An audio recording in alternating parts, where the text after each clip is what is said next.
Hey everyone, welcome back. It's Tommy, and today we're exploring Mission Santa Clara de Asis on Santa Clara University campus. But the story doesn't start here. It actually starts here on the banks of the Guadalupe River, just north of San Jose International Airport. This is the general area of the first church built for the mission.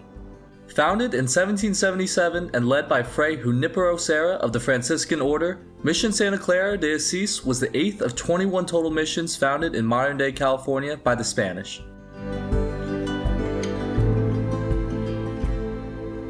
Two years after its founding, the Guadalupe River flooded and damaged the original church, forcing the mission to relocate. This leads us to Memorial Cross Park on the corner of Martin and De La Cruz, right next to the airport behind me, and this is said to be the site of the second church built as part of the mission.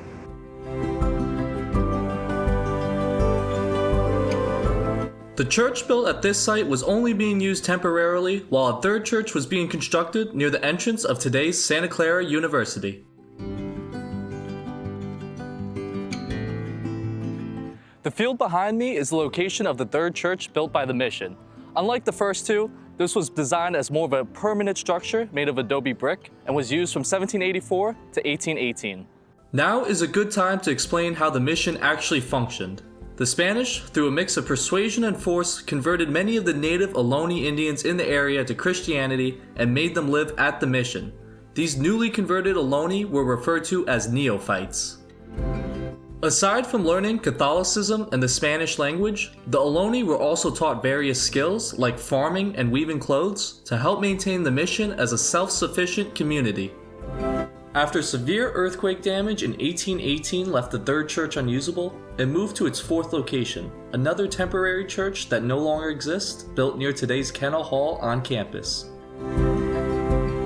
As you can see by this plaque, construction for the fifth church was started here in 1822 at this location and was completed in 1825. It served for just over a century until it sadly burned down in 1926. This led to the construction of the sixth and final church you see today in the exact same spot where the fifth church used to stand. Now that this long-winded timeline is complete, let's go inside for a tour.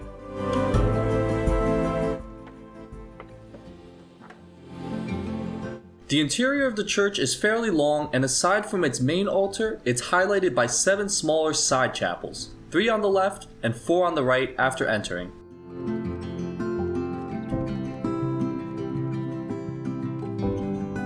The most beautiful part of the church, in my opinion, is the sanctuary. Above the altar are many statues of Archangel Michael, the Virgin Mary, Saint Clare, and Saint Joseph. Flanking these statues are paintings of Saint Francis and Saint Dominic, and above on the ceiling is a fresco of heaven.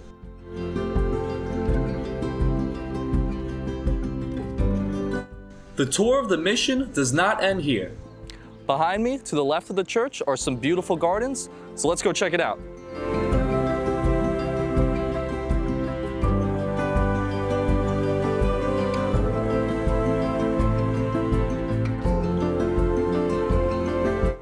The dormitory and adobe wall behind me are the only surviving buildings for the 1926 fire that destroyed the fifth church.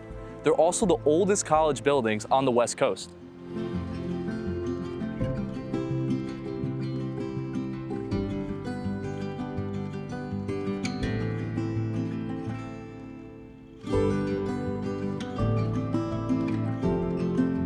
The mission did not always look this pretty. In 1837, not long after Mexico gained independence from Spain, the land belonging to the church was secularized by the Mexican government and funding dwindled. As a result, the whole mission fell into disarray.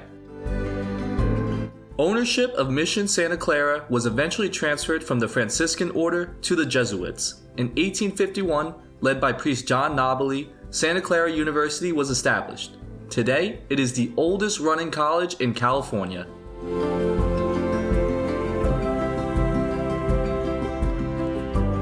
For anyone looking to visit, the church is free to the public every day from 7 a.m. to 7 p.m. Be mindful though of any masses, especially on Sundays, and special events like weddings. Thanks for watching.